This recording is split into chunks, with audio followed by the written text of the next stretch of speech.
If you want to be a millionaire, history is not the field to go into. You are not gonna make a lot of money.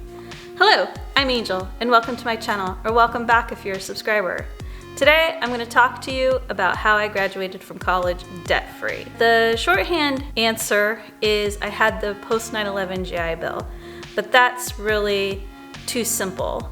So let's get to it.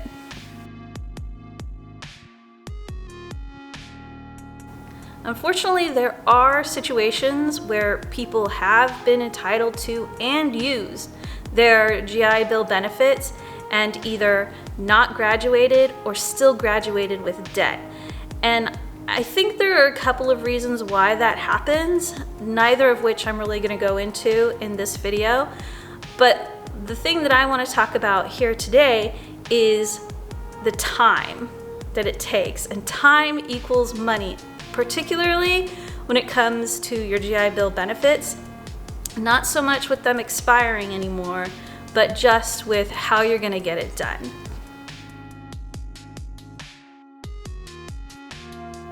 When I originally decided that I was going to go back to school, I thought I was going to need a PhD in history in order to be able to find a job that paid anything.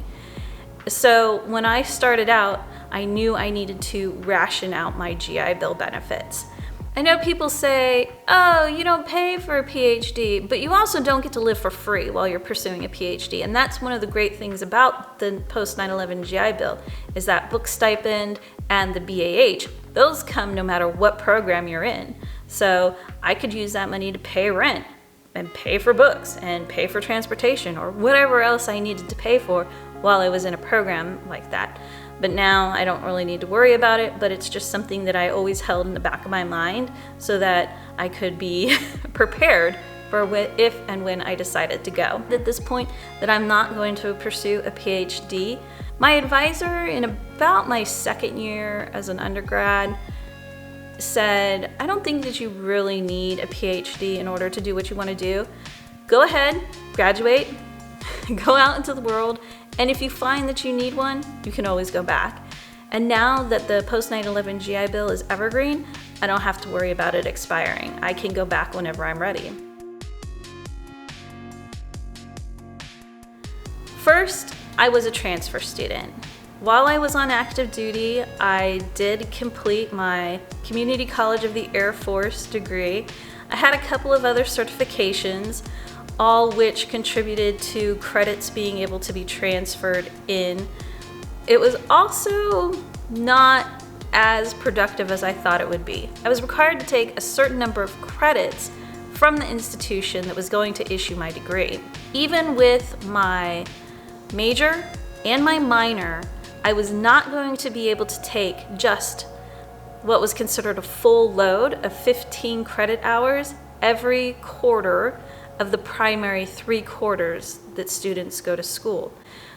Summer quarter is often overlooked, but I did not have the luxury of overlooking it if I wanted to complete my undergrad in 2 years and go on to complete my graduate degree in 2 years.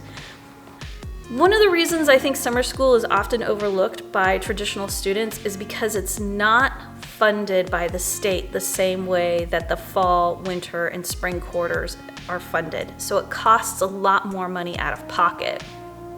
And this is the thing, because as somebody who took those summer classes, I would get an email survey from the school.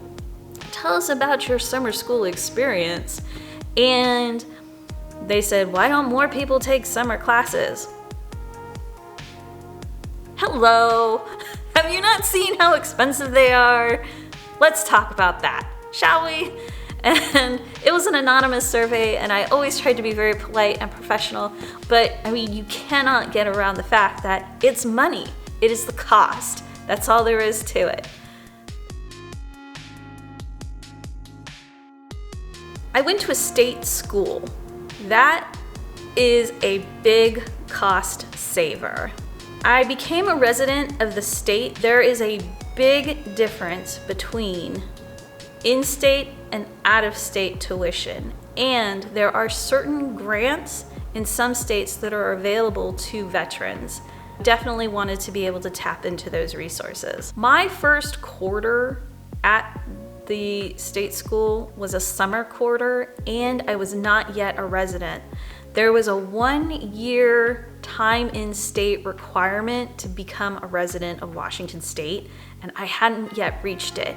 So that bill came, and I was like, a summer quarter?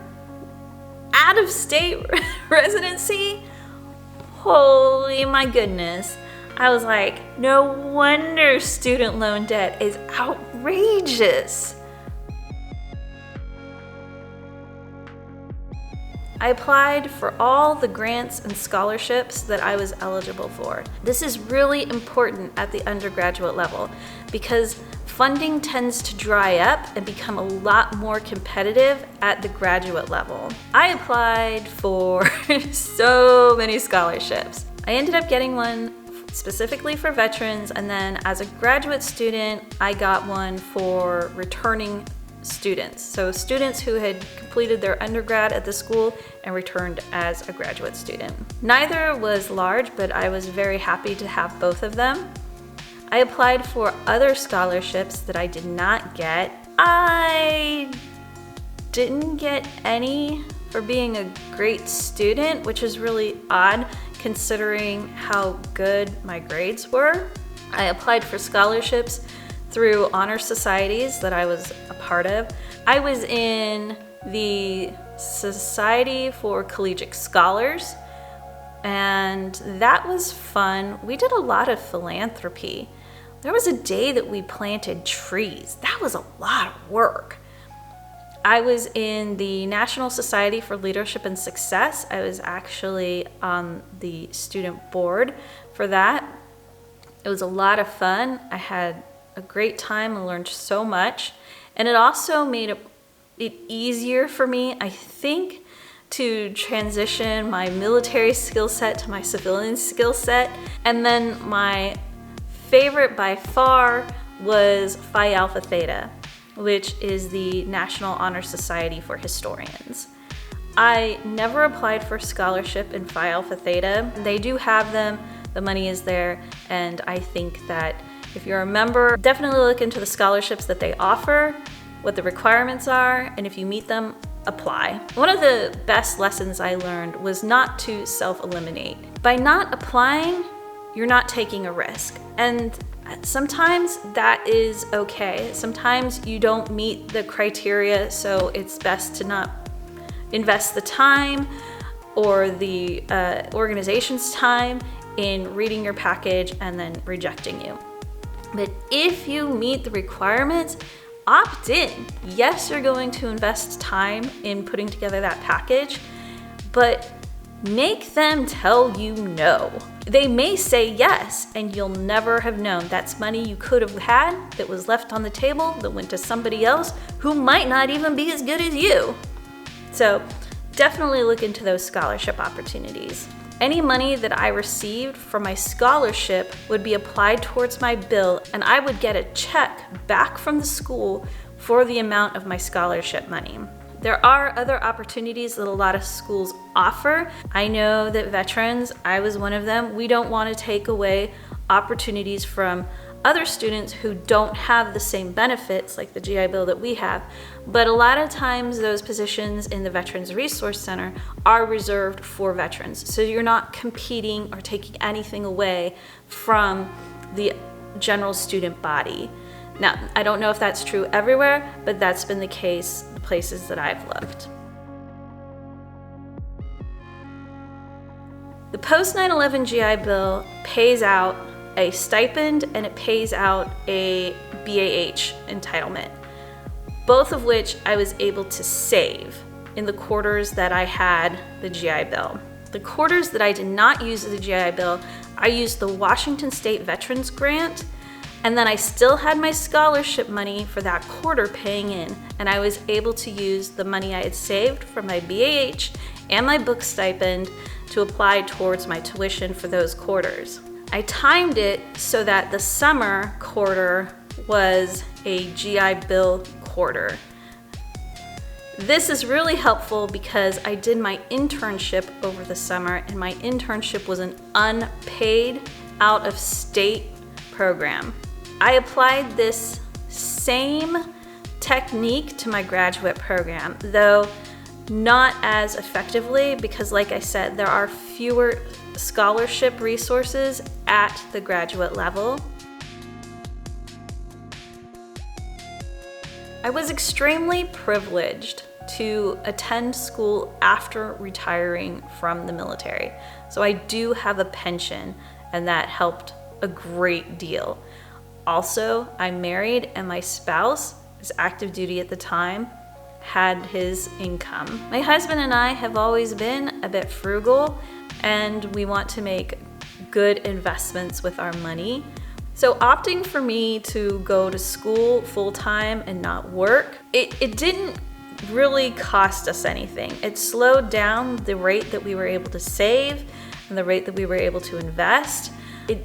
It was also an investment in my education and my future.